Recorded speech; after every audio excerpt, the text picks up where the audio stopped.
राधेश्वर भागवत महापुराण दशम स्कंद अथ पंचसप्ततितमो अध्याय राजसूय की पूर्ति और दुर्योधन का अपमान। राजा परीक्षित ने पूछा, भगवान जाजात शत्रुघ्न भाई दुष्टर के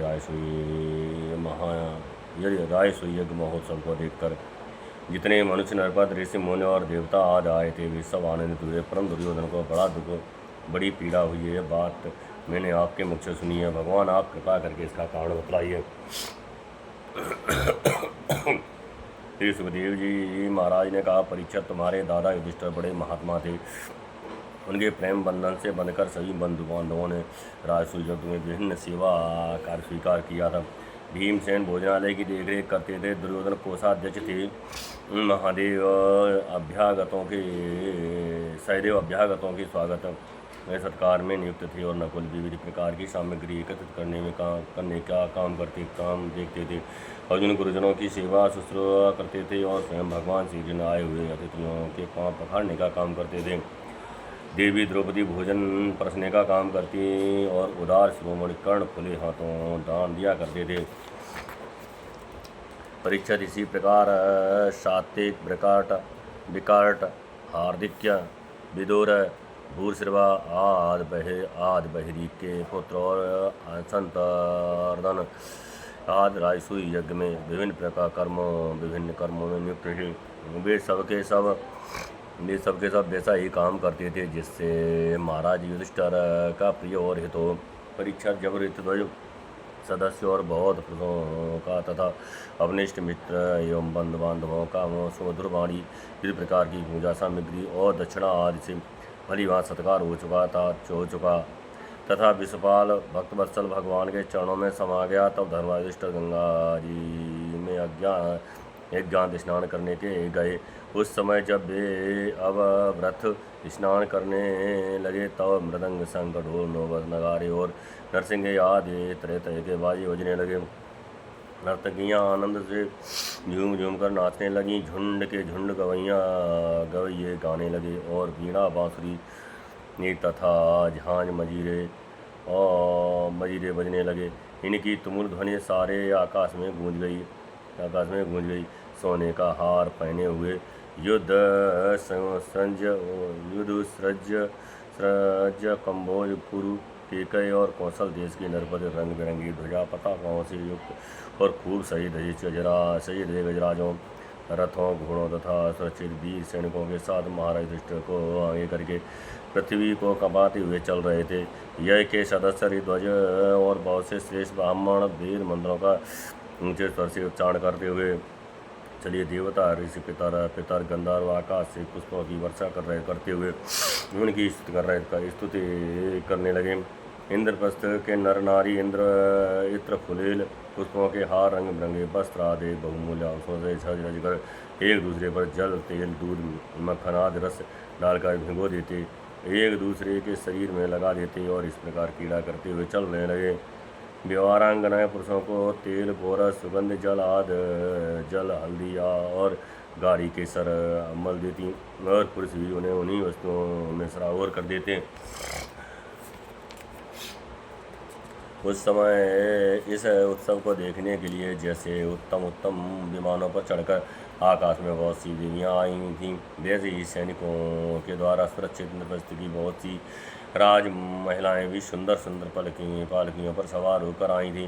पांडवों के ममेरे भाई श्री कृष्ण और उनके सखा उन रानियों के ऊपर तरह तरह के रंग डाल रहे थे। इससे रानियों के मुख लजीली मुस्कुराहट से खिल उठते थे और उनकी बड़ी शोभा होती थी।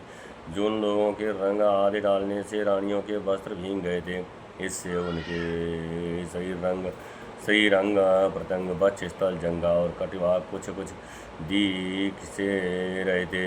वे भी पिचकारी और पात्रों में रंग भर कर अपने देवरों और उनके सखाओं पर उड़ेल रही थीं। प्रेम भरी उत्सुकता के कारण उनकी चोटियाँ और जूड़े के बंधन ढीले पड़ गए थे तथा उनमें गूंथे हुए फूल गिरते जा रहे थे। परीक्षित उनका ये रुचि और पवित्र व्यवहार देखकर मलिन अंतःकरण वाले पुरुषों का चित्त चंचल हो उठता था, काम मोहित हो जाता था। चक्रवर्ती दादा युधिष्ठिर द्रौपदी आदि रानियों के साथ सुंदर घोड़े से युक्त एवं सोने के हारों से सुसज्जित रथ पर सवार होकर ऐसे शोभायमान हो रहे थे मानो स्वयं राजसूय यज्ञ प्रयाज आदि क्रियाओं के साथ मूर्तमान होकर प्रकट हो गया हो। ऋषिध्वजों ने सपनी संयाज एक प्रकार की यह कर्म तथा यांत स्नान संबंधी कर्म करवाकर द्रौपदी के साथ सम्राट युधिष्ठिर को आचमन करवाया और इसके बाद गंगा स्नान। उस समय मनुष्यों की दुंदुभियों के साथ ही देवताओं की दुंदुभियाँ भी बजने लगी।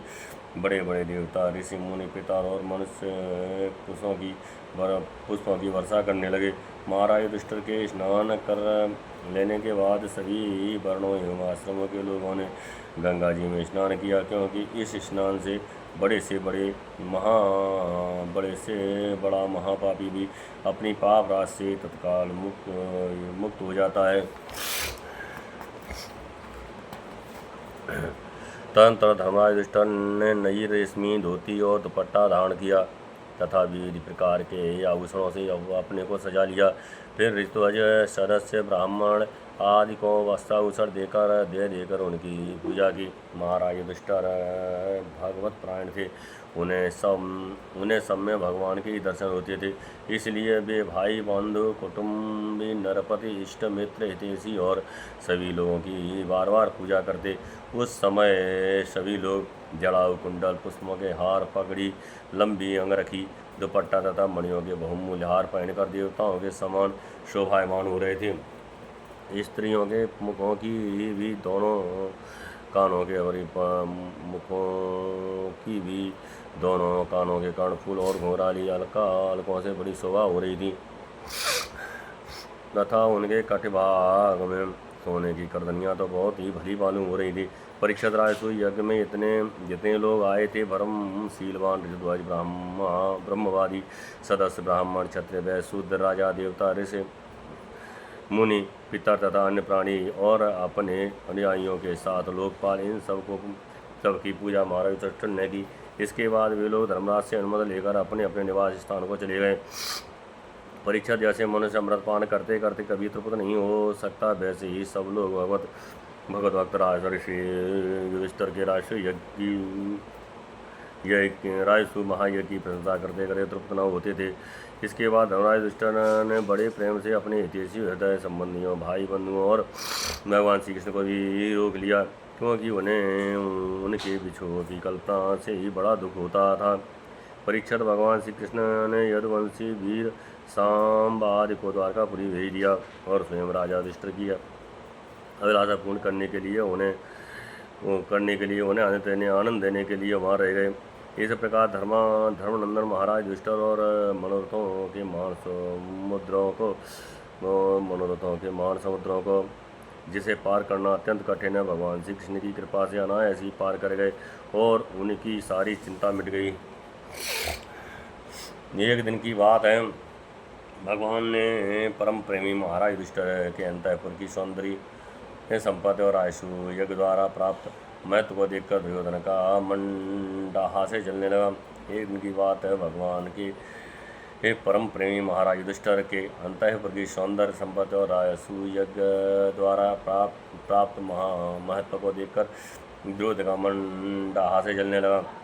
परीक्षित पांडवों के लिए मय दानव ने जो महल बना दिए थे, उनमें नरपति दैत्यपति और असुरपतियों की विविध विभूतियाँ तथा श्रेष्ठ सौंदर्य स्थान पर शोभायमान था।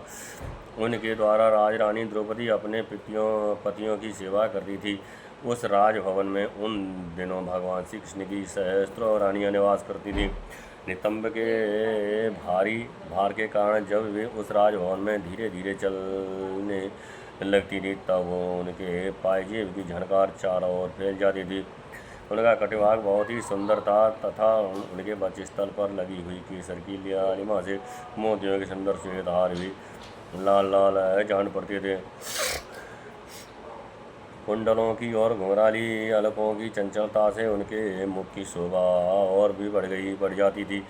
यह सब देखकर दुर्योधन के हृदय में बड़ी जलन हुई होती। परीक्षित सच पूछो तो दुर्योधन का चित्त द्रौपदी से आसक्त था और वो यही उसकी जलन का मुख्य कारण भी था। एक दिन राजा धीराज महाराज युधिष्ठिर अपने भाइयों संबंधियों के नैनों के तारे परम हितैषी भगवान श्री कृष्ण के साथ माया दानव की बनाई सभा में स्वर्ण सिंहासन पर देवराज इंद्र के समान विराजमान थे। उनकी भोग सामग्री उनकी राजी लक्ष्मी ब्रह्मा जी के ऐश्वर्य के समान थी। बंदी जन की स्थित कर रहे थे। उसी समय अभिमानी दुर्योधन अपने दुशासन आदि भाइयों के साथ वहाँ आया। उसके सिर पर मुकुट, गले में माला और हाथ में तलवार थी। परीक्षित वह क्रोधवश द्वारपालों और सेवकों को झिड़क रहा था। उस सभा में मय दानव ने ऐसी माया फैला रखी थी कि दुर्योधन ने उससे मोहित हो स्थल को जल समझकर अपने वस्त्र समेट लिए और जल को स्थान समझकर वह उसमें गिर पड़ा। उसको गिरा देखकर भीमसेन, राजरानियां तथा दूसरे नरपत हंसने लगे। यह युधिष्ठिर ने ऐसा करने से रोक रहे थे, परंतु प्यारे परीक्षित उन्हें इशारे से श्री कृष्ण का अनुमोदन प्राप्त हो चुका था। इससे दुर्योधन लज्जित हो गया। उसका रोम रोम क्रोध से जलने लगा। अब वह अपना मुंह लटकाकर चुपचाप सभा भवन से निकलकर हस्तिनापुर चला गया। इस घटना को देखकर सतपुरुषों में हाहाकार मच गया और धर्मराज युधिष्ठिर का मन भी बहुत खिन्न सा हो गया। परीक्षित ये सब होने पर भी भगवान श्री कृष्ण चुप थे। उनकी इच्छा थी किसी प्रकार पृथ्वी का भार उतर जाए, और सच पूछो तो उन्हीं की दृष्टि दुर्योधन को वह भ्रम हुआ था। परीक्षित, तुमने मुझसे ये पूछा था कि उस महान राजसूय यज्ञ में दुर्योधन को ढहा क्यों हुआ, जलन क्यों हुई, सो सब मैंने तुम्हें बतला दिया। इस श्रीमद्भागवते महापुराणे परमहंसायां सहितायां दशम स्कंदे उत्तरार्थे दुर्योधनमान भंगो नाम पंच सप्ततिस्मो अध्याय। जय जय श्री राधे।